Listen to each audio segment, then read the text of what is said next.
St. Thomas is a university that dominated D3 and specifically the MIAC. I know it as a St. Mary's athlete that St. Thomas is coming to town. You were probably in trouble.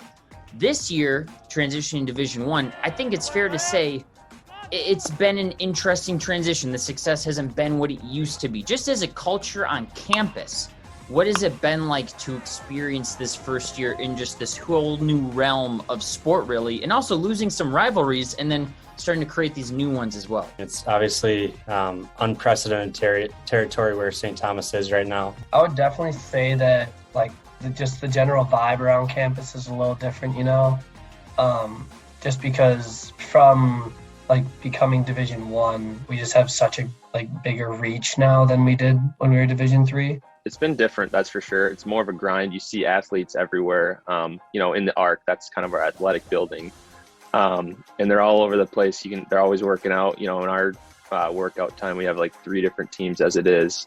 I know we're the first university to jump from Division III to Division I. Just specifically on the baseball team, we have guys from Texas, California, all around the country, whereas we didn't really have that before. It was mostly people from Minnesota, Wisconsin, Iowa. You do have a bunch of D3 recruited athletes now intermingled with these D1 recruits that came on board. Sport is competition. There's going to be some conflict. How has that unfolded from what you've seen in the clubhouse? That's a great question, and actually kind of one of the reasons why our coach asked myself, Avery, and Graham to come back. We were all the captains of the team last year, and he kind of expected that there might be some struggles that we might encounter on the field, but also with that aspect of where you have a bunch of Division III guys returning and then guys that are dubbed the Division I recruits that are coming in. I think over half of our team is brand new. They just came into it, ready to go. They were excited. We got a